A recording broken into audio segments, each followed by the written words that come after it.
कोभिडपछि घरको बसाई, बाल मस्तिष्कमा पर्ने प्रभाव, बाल मनोविज्ञानका सवाल, कोभिडमा बाल सुरक्षा र कोभिड विरुद्धको खोप लगायत तपाईलाई लागेको विषयमा हाम्रो आइभीआर नम्बर 01-5260-646 मा प्रश्न रेकर्ड गराउनुहोला। हामी हाम्रो पालो मार्फत देशभरिका सामुदायिक रेडियोमा प्रसारण गर्नेछौं। नेपाल सरकार स्वास्थ्य तथा जनसंख्या मन्त्रालय, राष्ट्रिय स्वास्थ्य शिक्षा सूचना तथा संचार केन्द्र, सेभ द चिल्ड्रेन र CIN को प्रस्तुति। सामाजिक रूपान्तरणका लागि यो हो सामुदायिक सूचना नेटवर्क CIN।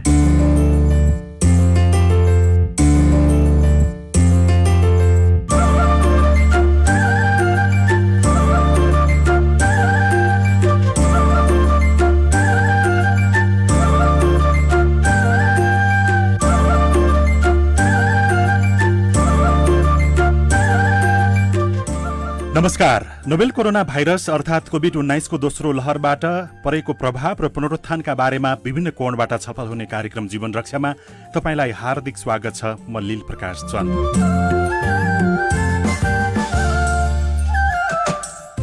कोरोनाको संक्रमणले विभिन्न क्षेत्रमा पारेको प्रभाव र जोखिम न्यूनीकरणका उपायका बारेमा हामी कार्यक्रम जीवन रक्षामा विभिन्न सामग्री प्रस्तुत गर्छौं।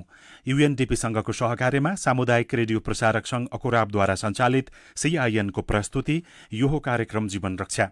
कार्यक्रम जीवन रक्षा CIN मार्फत मुलुकभरका सामुदायिक रेडियो, वेबसाइट CINखबर.com, Facebook page CIN Khabar, CIN साझा खबर, मोबाइल एप CIN-बाट पनि तपाई कार्यक्रम सुनिरहनु भएको छ। आजको कार्यक्रम जीवन रक्षामा हामी कोरोना महामारी नियन्त्रणका लागि सरकारले आह्वान गरेको मास्क अभियान र यसको उद्देश्यका बारेमा छलफल गर्दैछौं। सरकारले यही साउन 32 गतेसम्मका लागि मास्क अभियान घोषणा गरेर कार्यान्वयनका लागि विभिन्न अभियान चलाउँदै आएको छ। नागरिकमा मास्क लगाउने बानीको विकासका लागि सरकारले सुरु गरेको अभियान, यसको कार्यान्वयनका लागि नागरिकको आफ्नै जिम्मेवारी लगायतका बारेमा कुनै पनि विचार वा प्रश्न राख्न चाहनुहुन्छ भने तपाईँ पनि कार्यक्रममा फोन गर्न सक्नुहुनेछ। 01-5260-661 मा तपाईँ फोन गर्न सक्नुहुन्छ। जिज्ञासा वा विचार राख्नको लागि 01-5260-661 मा तपाईँ अहिले नै फोन गर्नुभयो भने हामी सम्बन्धित क्षेत्रका व्यक्तिहरूसँग तपाईँको प्रश्न र विचारको बारेमा छलफल गर्नेछौं। अहिले हामीसँग कुराकानीका लागि स्वास्थ्य तथा जनसंख्या मन्त्रालयका सहप्रवक्ता डाक्टर समीर कुमार अधिकारी टेलिफोन सम्पर्कमा आइसक्नु भएको छ। डाक्टर साहब, स्वागत छ कार्यक्रम जीवन रक्षामा यहाँलाई। हजुर, नमस्कार, धन्यवाद।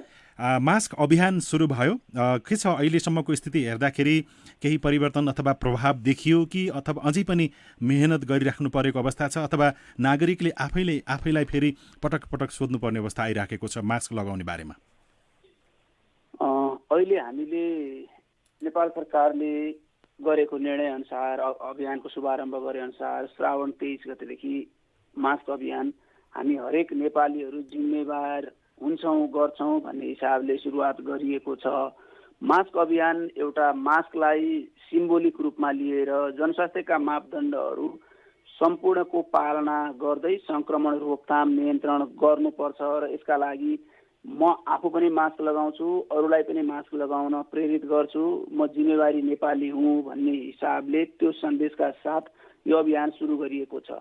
यो सन्देश दिने गरी, सबैलाई बुझाउने गरी मास्क अभियान सुरु गरिरहँदा हामी कस्तो अवस्थामा गरिरहेका छौँ भने अस्पतालहरूमा संक्रमणहरू बिस्तारै बढ्न सुरु गरिरहेको, समुदायमा जनस्वास्थ्यका मापदण्डहरू मास्क लगाउनेदेखि भौतिक दूरी कायम गर्ने, एकअर्कालाई संक्रमणको आशंकामा राख्ने, हातको सरसफाइमा ध्यान दिने कुराहरूको जुन पहिलो लहरभन्दा अगाडि जुन हिसाबले मानिसहरूमा डरले होला अथवा केहीले होला नयाँ किसिमको रोग भन्ने हिसाबले होला अलिक बढी व्यवहार गरिएको देखिन्थ्यो भने दोस्रो लहरमा अलिक कम हुँदै गएको र अहिले हामी सम्भावित तेस्रो लहरको कुरा गरिरहँदा अस्पतालहरूको दृश्य र समुदायको दृश्य फरक हुँदै गएपछि लकडाउन नै गर्नुपर्छ अथवा लकडाउनकै अवस्थामा जानुपर्छ भन्ने अवस्थाभन्दा त्यसको विकल्पहरू खोजौँ। लकडाउनका आफ्ना किसिमका समस्याहरू छन्, त्यसले मानिसहरूलाई पारेका आर्थिक सामाजिक प्रभावहरू छन्। त्यो गाह्रो विकल्पमा जानुभन्दा यस्ता अभियानहरूबाट हामीले जनस्वास्थ्यका मापदण्डहरूको पालना गराउने खालका गतिविधिहरू सञ्चालन गर्नु उपयुक्त छ भनेर सरकारले सुरु गरेको अभियान हो। यो मास्क अभियान अहिले अब शहर बजार अथवा स्वास्थ्य संस्थाहरूमा जहाँ धेरै भिडभाड हुन्छ त्यतातिर बढी केन्द्रित छ कि अथवा यो 77 जिल्लाका सबै स्थानीय तह सबै सरकारहरूले यसमा सहयोग गरिराखेका छन्? यसमा सबै तह सबै निकायहरूको सहभागिता विशेष त व्यक्तिको सहभागिताबाट हामीले यो अभियानलाई सफल पार्ने भनेर यसरी लिएर गएका छौँ। यसमा सम्बन्धित निकायहरूबाट पनि स्थानीय तहहरूमा पनि अभियान सञ्चालन भएका छन्। तपाईँ हामीले देख्छौँ ट्राफिकहरूले पनि विभिन्न गतिविधिहरू गरेर सञ्चालन गरिरहनु भएको छ। जनप्रतिनिधिहरूले पनि यसमा सहजीकरण गरिरहनु भएको छ। सर्वसाधारणहरूको पनि उल्लेख्य सहभागिताहरू छ। यसमा कुनै ठाउँ विशेष भन्दा पनि हाम्रो व्यवहार मास्क लगाउने लगायतका व्यवहारहरू सङ्क्रमण रोकथाम नियन्त्रण गर्न केन्द्रित हुनुपर्छ। महामारी नियन्त्रण र रोकथामका लागि चाहिँ मेरो प्रतिबद्धता हो, मास्क लगाउनै आजको आवश्यकता हो भन्ने कुरा चाहिँ सबैले बुझ्नुपर्छ भन्ने अर्थमा सुरु गरिएको छ। यो देशैभरि सबै ठाउँमा सबैले हामीले प्राय प्रविधिको प्रयोग गरेर सूचना अभिप्रेरित गर्ने बुझाउने सूचना सन्देशहरू सर्वसाधारणसँग पुग्ने हिसाबले अभियान सञ्चालन गरिरहेका छौँ। कहीँ कहीँ भौतिक रूपले पनि अभियानहरू गइरहेका छन्। यो सबैको उद्देश्य भनेको महामारी रोकथाम नियन्त्रणमा हामी सबै जिम्मेवारी लियौँ र जिम्मेवार बनाउँ भन्ने नै हो। यसमा उल्लेख्य सहभागिता भइरहेको छ। सर्वसाधारणहरूको बुझाइ पनि हामीले अभियान सुरु गर्नुभन्दा केही दिन अगाडिको र अहिलेसम्म आइपुग्दा धेरै कुराहरू परिवर्तन भएको हामीले महसुस गरेका छौँ, देखिएको पनि छ। डाक्टर साहब, हामीसँग केही प्रतिनिधि प्रश्न विचारहरू छन्। ती प्रश्नहरू तपाईँ समक्ष म प्रस्तुत गर्दैछु, त्यसपछि हामी फेरि छलफल अगाडि बढाउनेछौँ। नमस्कार, म सपोज म सर्लाही जिल्लाबाट हुँ। बेला बेलामा सरकारले तपाईँको मास्क खै अभियान चलाउँछ, तर फेरि चलाउँछ। अनुगमन र नियमन प्रभावकारी नभएर होला। मास्कको प्रयोग सबैले गर्दैनन्, अनुगमन किन नगर्नु भएको हो? नमस्कार, म युमिसा लगनखेलबाट। बालबालिकाले पनि ठुलो मान्छे जसरी नै मास्क लगाउनु पर्छ कि पर्दैन? यदि नलगाई बाहिर निस्किए पुलिसले समातेर लान्छ भनेको सुनेको छु, के हामीलाई जेल हालिन्छ हो? नमस्कार, म लवेश उदयपुर जिल्लाबाट। कोरोना भाइरसबाट बस्न मास्कको प्रयोग गर्नु भनिएको छ, तर जिल्लामा मास्क नलगाइकन हिँडिरहेका छन्। सबैलाई मास्कको प्रयोग गर्न के योजना ल्याएको छ? हेलो नमस्कार, मेरो नाम मनिष सर्लाही। मेरो प्रश्न यो हो कि अब स्कुल खुलेपछि बालबालिकाको लागि मास्क र सेनिटाइजरको व्यवस्था हुन्छ कि हुँदैन? डाक्टर अधिकारी, यो केही प्रश्नहरूको बारेमा यहाँ के भन्न चाहनुहुन्छ? एकदमै धन्यवाद। बालबालिकाहरूबाट आएको प्रश्न एकदमै समसामयिक छ। उहाँहरूले अहिले हामीले अभियान सुरु गर्छौँ, त्यसपछिको निरन्तरताका कुराहरू, बालबालिकाको मास्क लगाउने कुराहरू र भोलि विद्यालय खुल्दाखेरि हामीलाई के हुन्छ भन्ने कुराहरू राख्नु भएको छ। यसका लागि उहाँहरूलाई धेरै धेरै धन्यवाद। अहिले हामीले अभियानहरू भनेको अभियान गर्ने, मानिसहरूलाई बुझाउने, हामी सबैले बुझ्ने। यसमा अहिले पछिल्लो समय के देखिन्छ भने कोही मानिस कुनै ठाउँमा मास्क लगाएर जाँदा साँच्चै बिरामी मान्छे आएको हो कि अर्कै ठाउँबाट आएको मान्छे, फरक किसिमको मान्छे हो कि भन्ने बुझाइ चाहिँ हाम्रो समाजमा बिस्तारै बिस्तारै बढ्न थालेको हो कि जस्तो देखिन थालेपछि सबैले मास्क लाउनुपर्छ। मेरो मास्क छ, तपाईँको मास्क खोइ भनेर मैले सोध्न थालेँ भने मेरो सङ्क्रमण, मलाई हुने सङ्क्रमण मेरो मास्कले मलाई बचाउँछ, तपाईँले लगाएको मास्कले तपाईँलाई पनि बचाउँछ, मलाई नि बचाउँछ भन्ने हिसाबले एकअर्काले बुझ्न थाल्नुभयो भने पछि क्रमशः सबैले लगाउनुहुन्छ भन्ने हाम्रो अपेक्षा हो। किनभने हामी एकदमै ठुलो कारबाही नै गरेर मानिसहरूलाई ठुलै सजाय दिएर त्यो कडा रूपमै उत्रिन सक्ने खालको परिस्थिति हुँदैन, त्यस्तो गर्नु पनि हुँदैन। हामीले बुझेर व्यवहार परिवर्तन गर्ने हो, त्यसलाई महत्त्व बुझाउने र एकअर्काले लगाएपछि आफूलाई अप्ठ्यारो महसुस नहुने खालको वातावरण सिर्जना गर्ने हो। यहाँ अलिकति मास्क लगाउनेलाई पनि अप्ठ्यारो वातावरण सिर्जना हुने, मास्क नलगाउनेहरूले एकले अर्कोलाई अलिकति सङ्क्रमितहरू हो कि अलिकति अप्ठ्यारो भएको मानिसहरू पनि यसरी हिँडिरहेका छन् कि भन्ने हिसाबले बुझाइ बढ्न थालेको हो कि भन्ने देखेर अभियानहरू सुरु गर्ने। अभियानको अर्थ भनेको सचेतना एकदमै धेरै बढाएर लिएर जाने हो। त्यसको निरन्तरता, जस्तो अहिले हामीले मास्क अभियान सञ्चालन गरिरहँदा हामीले विभिन्न किसिमका सञ्चार सामग्रीहरू, सन्देशहरू उत्पादन गर्छौँ, बनाउँछौँ। विभिन्न किसिमका समाजमा भएका गतिविधिहरूबाट हामीलाई प्राप्त भएका सूचनाहरूका आधारमा यो अभियानका क्रममा धेरै सूचनाहरू प्राप्त भइरहेका छन्। त्यो सबैलाई सङ्कलन गर्दै त्यसका आधारमा सूचनाहरू बनाउँदै आउँदा महिनाहरूमा, वर्षभरि हामीले त्यसलाई निरन्तर प्रकाशन गर्दै जान्छौँ। अभियान केही समयका लागि बुझाउनका लागि एउटा साङ्केतिक रूपमा प्रस्तुत हुने अभियान भनेको सधैँ निरन्तर रहने कुरा हुँदैन, तर त्यो अभियानको प्रभाव त्यसअनुसार हुने क्रियाकलापहरू चाहिँ सधैँ निरन्तर हुन्छन्। हामीले यसलाई त्यसरी बुझ्नुपर्ने हुन्छ। अब हामी बालबालिकाले मास्क लगाउन सक्ने कुराहरूको सन्दर्भमा हामीले 5 वर्षभन्दा मुनिका बालबालिकाहरूका लागि मास्क लगाउने कुरा सिफारिस गरिएको छैन। हामी त्यसरी भन्दैनौँ, किनभने 5 वर्ष मुनिका बालबालिकाहरूले समुचित तरिकाले मास्क लगाउन सक्ने अवस्था हुँदैन। उहाँहरूको मुखबाट नाकबाट र्याल चुहिराख्ने हुनसक्छ, मास्क भिजिराख्ने हुन्छ। भिजेको मास्क लगाउनु प्रभावकारी रहन्न। 5 वर्ष मुनिका बालबालिकाहरूलाई घरभन्दा बाहिर ननिस्किने वातावरण, घरैभित्र आफ्नै कोठाहरूमा एक्लै बसेर खेल्ने कुद्ने, घरभित्र उफ्रिने ती वातावरणहरू बनाउनु पर्ने हुन्छ। डाक्टर साहब, अहिले हामीसँग कोही सम्पर्कमा आइसक्नु भएको छ, आफ्नो कुरा राख्नको लागि, प्रश्न राख्नको लागि। उहाँको पनि के छ विचार सुनौँ, त्यसपछि सबैलाई अगाडि बढाउँला। हेलो हजुर नमस्कार। हजुर नमस्कार, तपाईँको परिचय सहित संक्षिप्तमा तपाईँको प्रश्न के छ राखिदिनु होला। हजुर, म बागलुङ बडीघाटबाट दिनेश शर्मा बोले। हजुर, यो भारतबाट लिएको कोभिसिल्ड लगाएका हाम्रो 70 वर्ष माथिका ज्येष्ठ नागरिकहरूलाई अहिले फेरि यो अस्ट्राजेनिकाको खोप लगाइँदैछ। यसको यो लगाउने अन्तर पनि निकै लामो भयो। यसको प्रभावकारिताको विषयमा निकै ठुलो चासो र चिन्ता रहेको छ कि साँच्चै यो अघिल्लो कोभिसिल्ड खोप लगाएको मान्छेलाई यसले काम गर्छ त कि गर्दैन, कि त्यत्तिकै सरकारले यो एउटा चाहिँ औपचारिकताको लागि मात्रै यो खोप दिँदैछ भन्ने खालको निकै ठुलो चिन्ता छ। यो के हो, यो डाक्टर साहबलाई स्पष्ट पारिदिनको लागि म अनुरोध गर्दछु। हस्, धेरै धन्यवाद, हामीलाई सुन्दै गर्नुहोला। यद्यपि हामी आज मास्क विशेष छलफल गर्न गइराखेका छौँ। तपाईँको वरपर मास्क यो अभियानको बारेमा तपाईँको जनप्रतिनिधिहरूले सरकारवाला क्षेत्रबाट, सर्वसाधारण निकायबाट तपाईँको वरिपरि यसको पालना कतिको भइराखेको छ त्यसबारेमा पनि हामीलाई सुन्ने 15260-661 अहिले नै फोन गर्नुभयो, जानकारी दिनुभयो भने हामी यस विषयमा छलफल गर्नेछौँ। डाक्टर साहब, उहाँले यो जुन कोभिसिल्ड खोपको लगाउने अन्तरको विषयमा पनि केही कुरा राख्नु भएको छ, यसमा केही भन्नुहुन्छ यहाँले? धन्यवाद बागलुङका मित्र, एकदमै अहिले समाजमा उठेको समसामयिक प्रश्न राख्नु भएको छ। अहिले हामी कहाँ कोभिसिल्ड सबैभन्दा सुरुवाती चरणमा हामीले ल्याएर अभियान सुरु गरेका थियौँ। खोप अभियानको त्यो प्रयोग गर्नुभएको धेरै व्यक्तिहरू दोस्रो मात्राको प्रतीक्षामा हुनुहुन्थ्यो। अहिले पछिल्लो समय त्यो खोप हामीले प्राप्त गरेर लगाउने अभियान सुरु गरिरहेका छौँ। कोभिसिल्ड र अस्ट्राजेनेका भनेका दुईटै एउटै खोप हुन्। अक्सफोर्ड विश्वविद्यालयले अनुसन्धान गरेर उत्पादन गरेको खोप हो। कोभिसिल्ड भनेको छिमेकी मुलुक भारतमा उत्पादन हुने त्यही खोप र अस्ट्राजेनेका भनेको संयुक्त अधिराज्य बेलायतमा उत्पादन भएको त्यही खोप हो। नाम मात्रै दुईटा देशमा उत्पादन भएको हुनाले फरक हो, त्यसमा कुनै फरक छैन। जहाँसम्म पहिले लगाएको व्यक्तिहरूलाई अहिले दोस्रो मात्रा लगाउनलाई मिल्थ्यो मिल्दैन थियो, प्राविधिक हिसाबले के छ भन्ने कुरा राख्नु भएको छ। अवश्य पनि त्यो जिज्ञासा तपाईँ हामीलाई हुनु स्वाभाविक हो। तर सरकारले निर्णय गर्दा, अभियानहरू सञ्चालन गर्दा प्राविधिकहरूसँग बसेर हामीसँग खोप सम्बन्धी कानुनहरू छन्। ती कानुनहरू अनुसार सल्लाहकार समितिहरू, निर्देशक समितिहरू र सम्बन्धित विषय विज्ञका समितिहरू बनाइएको छ। त्यस अनुसार कामहरू भइरहेका हुन्छन्।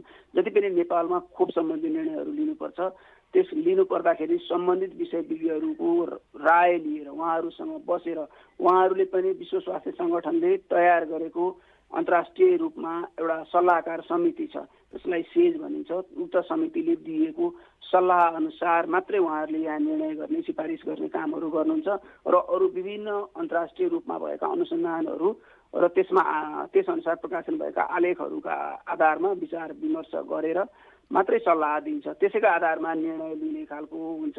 अहिले हामीले प्रयोग गरिरहेको कोभिसिल्डको खोप अहिले दोस्रो मात्रा दिनलाई उपयुक्त छ।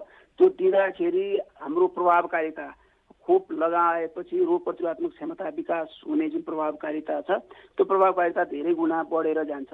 यद्यपि हामीले खोप लगाउँदाखेरि कोभिसिल्डको एक मात्रा मात्रै लगाउँदाखेरि पनि पहिलो मात्रा अथवा एक मात्रा पनि नलगाएको व्यक्तिहरूको तुलनामा पहिलो मात्रा मात्रै लगाउँदा पनि रोग प्रतिरोधात्मक क्षमता धेरै विकास भएको हुन्छ र त्यसले जोखिमपूर्ण अवस्थामा अस्पताल भर्ना हुनुपर्ने दरहरूलाई निकै कम गरेर लिएर जाने हुन्छ। त्यसमाथि पनि हामीले अहिले दोस्रो मात्रा लगाउँदाखेरि त्यो सम्भावनालाई अझ कम गरेर लिएर जाने हुन्छ। र डाक्टर अधिकारी, यहाँनिर अघिल्लो पटक जुन यो कोभिसिल्ड खोप लगाएको जुन पहिले त यसलाई अब निश्चित समय भनिएको थियो दोस्रो मात्रा लगाउनको लागि, तर अहिले अलिक केही अबेर लगाउँदाखेरि पनि पहिले जुन रोग प्रतिरोधात्मक क्षमता विकास भइसकेको थियो त्यो फेरि 81 ह्रास आउँछ अथवा त्यो फेरि काम गर्दैन, त्यस्तो प्रकारको त्यो भ्रम पाल्न भएन। त्यो भ्रम पाल्न भएन। त्यो त हामीले सुरुमा जे अध्ययनहरूबाट जे सिफारिसहरू भएका थिए त्यसका आधारमा निर्णय लिने हो। सुरुमा हामीले केही हप्तामा गर्ने भन्यो, पछिल्लो समय 18 हप्तामा गर्दा धेरै प्रभावकारिता आउँछ, 16 देखि 18 हप्तामा धेरै प्रभावकारिता आउँछ भन्ने हिसाबले त्यो अध्ययनहरू भए, सिफारिस त्यसरी भए। तर अहिले पछिल्ला अध्ययनहरूले त्यसभन्दा पछि लगाउँदाखेरि पनि त्यसको प्रभावकारितामा धेरै ह्रास हुँदैन भन्ने आएको हुनाले हामीले त्यसरी लगाएका छौँ। हामी ढुक्क हुन सक्छौँ, यो कोभिसिल्डको 2टै मात्रा लगाइसकेपछि हाम्रो रोग प्रतिरोधात्मक क्षमता धेरै हिसाबले बढेर जान्छ। यसमा कुनै सन्देह गर्नुपर्ने ठाउँ नै छैन। हामीलाई सामाजिक सञ्जाल फेसबुकमा प्रश्न छ। म पुष्कर भट्ट आदर्श 3 नुवाकोट डोटीबाट र उहाँको गुनासो छ कि कोरोनाको खोपको लागि अनलाइन आवेदन भरेको महिनौभन्दा बढी भइसक्यो। मोबाइलमा मेसेज आउँछ, ढुक्क भएर बस्नु भनेको थियो, न आजसम्म मेसेज आएको छ न केही छ। के पहुँच भएकोले मात्रै खोप लगाउने, उनीहरूले मात्र पाउने हो भनेर सोध्नु भएको छ।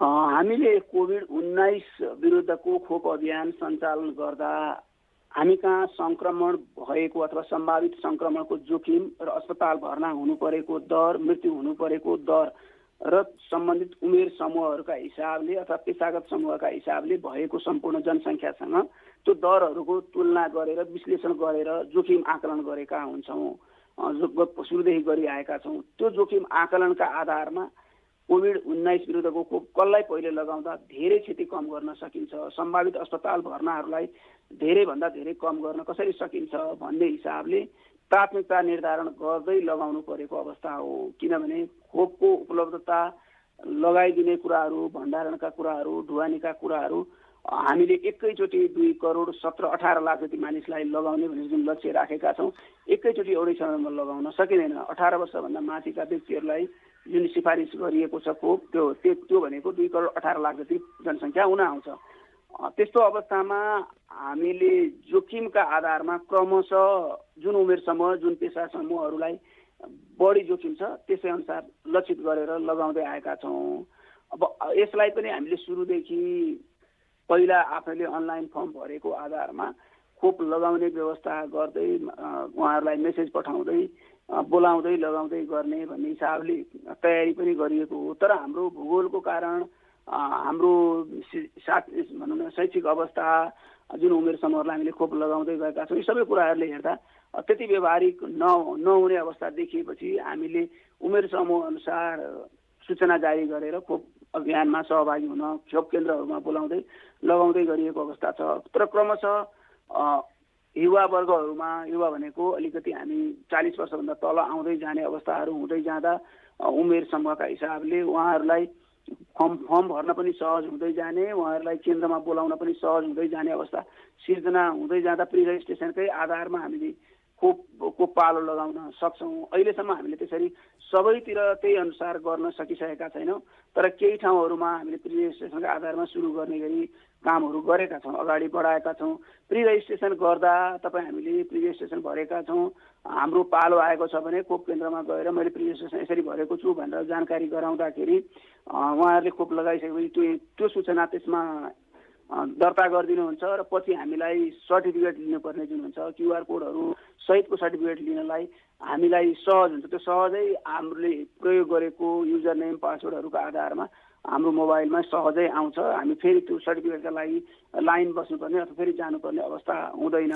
त्यसो भए यो अनलाइनबाट फारम भरिसकेपछि नजिकको खोप केन्द्रमा सम्पर्क गर्नु पर्यो अथवा कि यो मेसेजमा अब तपाईँ खोप लगाउनको लागि आउनुहोस् भनेर हामीले त्यसरी पठाउँछौँ अथवा जानकारी गराउँछौँ? अहिले हामीले पूर्ण रूपमा अनलाइन फारम भरेकै आधारमा खोप लगाइसक्न सकेको छैनौँ, सबैतिर त्यसरी भएको छैन। तर उमेर समूह अनुसार हाम्रो पालो आउँदै जाँदा प्रि रेजिस्ट्रेसन गरेको व्यक्तिहरू खोप केन्द्रमा गएर मैले रेजिस्ट्रेसन गरेको थिएँ, मेरो प्लान नम्बर यस्तो हो भनेर भन्नुभयो भने उहाँको खोप लगाइसकेको विवरण त्यही इन्ट्री गरिदिने व्यवस्था हुन्छ, जसले गर्दा सर्टिफिकेट लिनलाई दोस्रो मात्रा लगाउन जानलाई पनि हामीलाई सहज हुन्छ भन्नेसम्मको हो अहिलेका लागि। डाक्टर साहब, 2टा प्रश्नहरू छन् हामीलाई प्राप्त भएको हाम्रो सामाजिक सञ्जाल फेसबुकमा। आशय उस्तै भए पनि अलिकति केही फरक देखिन्छ।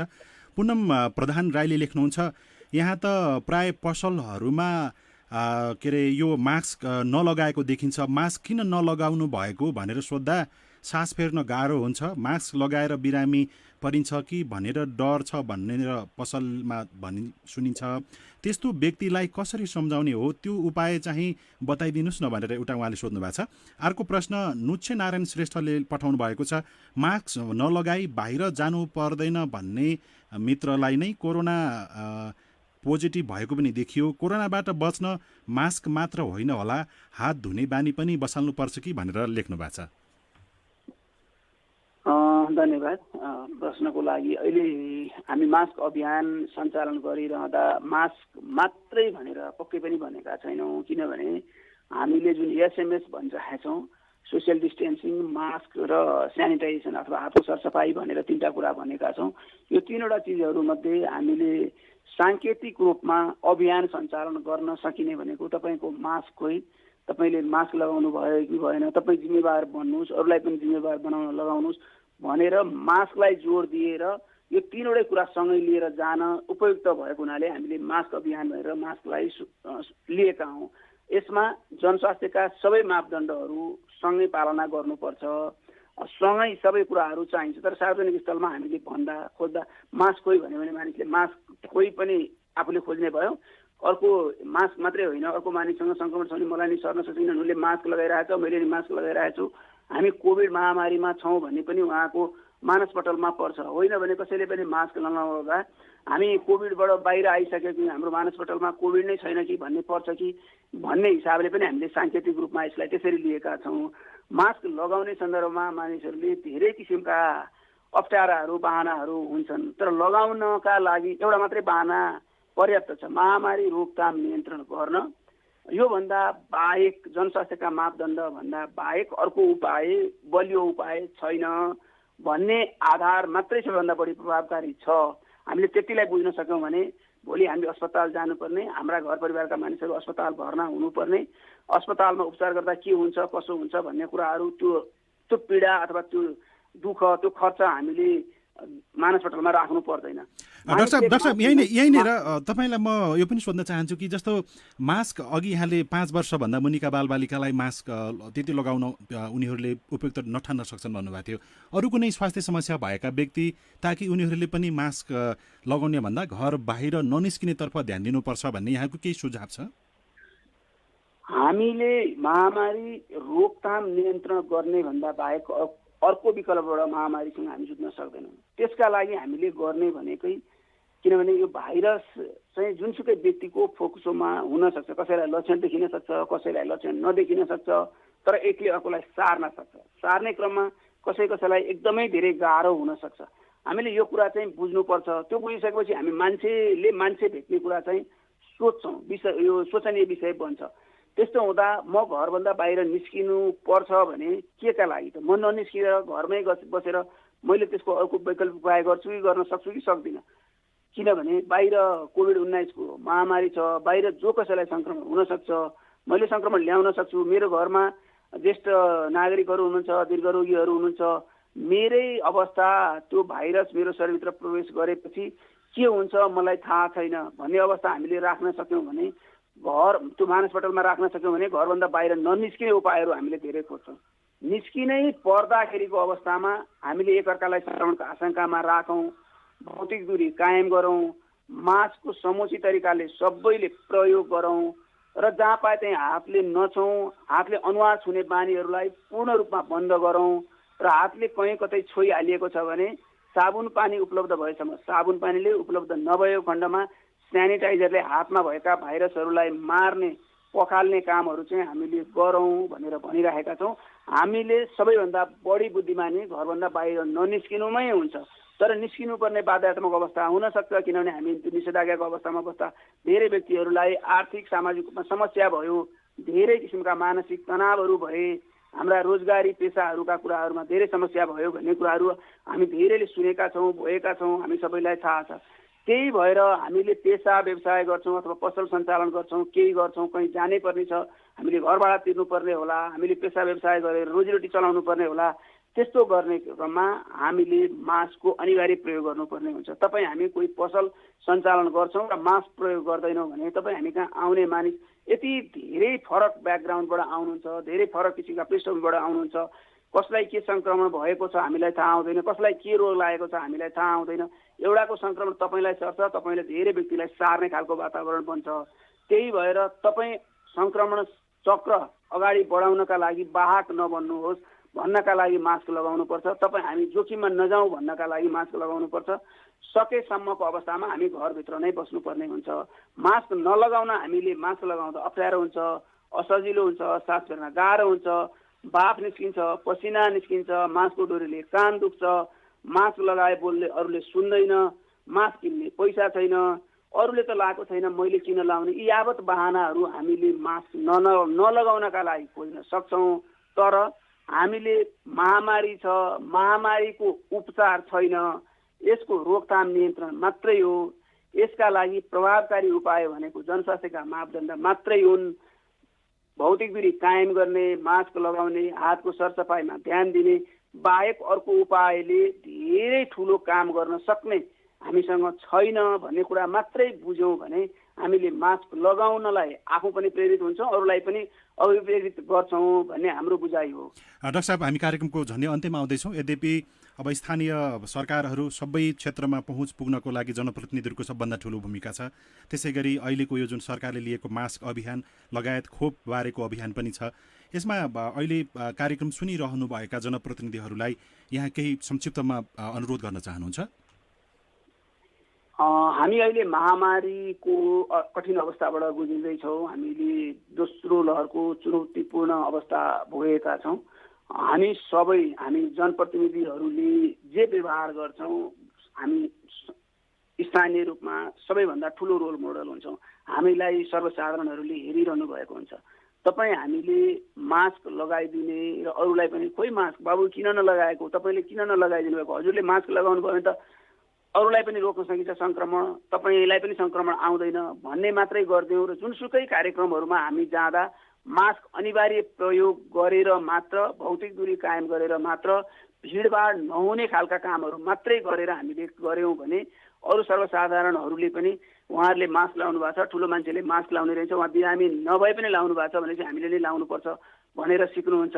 तर हामी जनप्रतिनिधिहरूले भिडभाड गर्ने, जनस्वास्थ्यका मापदण्ड उल्लङ्घन हुने गतिविधिहरू गऱ्यौँ भने सर्वसाधारणले पनि त्यही सिक्नुहुन्छ। हामीले फेरि अरू बेला मास्क लगाउने, बोल्ने बेला फेरि मास्क खोल्ने गऱ्यौँ भने सर्वसाधारणहरूले बोल्ने बेला चाहिँ खोल्नु पर्दो रहेछ भनेर सिक्नुहुन्छ। तपाईँ हामी समाजका सबैभन्दा धेरै प्रभाव पार्न सक्ने व्यक्ति भएको हुनाले बोल्दाखेरि त मास्क अझ अनिवार्य चाहिन्छ, किनभने त्यो छिटाहरू एकदमै निस्किने सम्भावना हुन्छ।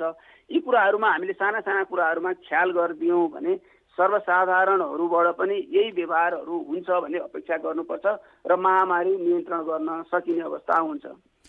समय दिनुभयो कुराकानीको लागि यहाँलाई धेरै धेरै धन्यवाद छ डाक्टर। हजुर धन्यवाद, नमस्कार। जनस्वास्थ्य तथा जनसङ्ख्या मन्त्रालयका सहप्रवक्ता डाक्टर समीर कुमार अधिकारीसँग गरिएको कुराकानीसँगै हामी कार्यक्रम जीवन रक्षाको अन्त्यमा आइपुगेका छौँ। कार्यक्रम सुनेर साथ दिनुभएकोमा तपाईँलाई धेरै धेरै धन्यवाद। कार्यक्रम सुनिसकेपछि तपाईँको मनमा उठेका प्रश्न र कुनै विचार भए हामीलाई पठाउन वा लेख्न सक्नुहुनेछ। यसका लागि हाम्रो इमेल ठेगाना हो sazakhbar@gmail.com। IBR नम्बर 0152606046 मा फोन गरेर दिएको निर्देशनअनुसार आफ्नो विचार रेकर्ड गर्न सक्नुहुनेछ। प्राविधिक साथी सुनिल राज भारतलाई धन्यवाद दिँदै रेडियो कार्यक्रम जीवन रक्षाबाट हामी सबै बिदा हुन्छौँ। नमस्कार।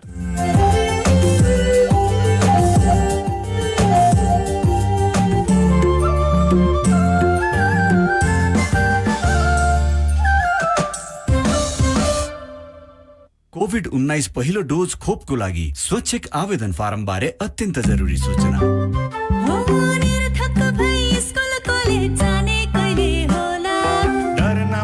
जागिर व्यापार गर्ने कहिले होला, कहिले पाउला निश्चित भई मैले सास फेर्न, डर त्रास केही नमानी आनन्दले हिँड्न, सामाजिक दूरी भन्दा भन्दै वर्षौं बिति गोनी, डराएर घरभित्र कति बस्ने हो नि। अब पर्दैन, किनकि नेपाल सरकारद्वारा देशैभर कोभिड विरुद्धको खोप निशुल्क वितरण गरिँदैछ। तर त्योभन्दा अगाडि जरुरी छ आफ्नो नाम दर्ता गर्न र खोप लगाउन नछुटाउन। छिटो भन्दा छिटो हाम्रो वेबसाइट vaccine.mohp.gov.np मा गई नाम दर्ता गर्नुहोला। खोप लगाइसकेपछि पनि कोरोना संक्रमणबाट बच्नको लागि जनस्वास्थ्यका सबै मापदण्डको पालना गरौं। यो कार्यक्रम स्वास्थ्य तथा जनसंख्या मन्त्रालयको अगुवाईमा UNDP र WHO को सहयोगमा गरिएको हो। नछुटौं खोप लगाउन, नभुलौं नाम दर्ता गर्न।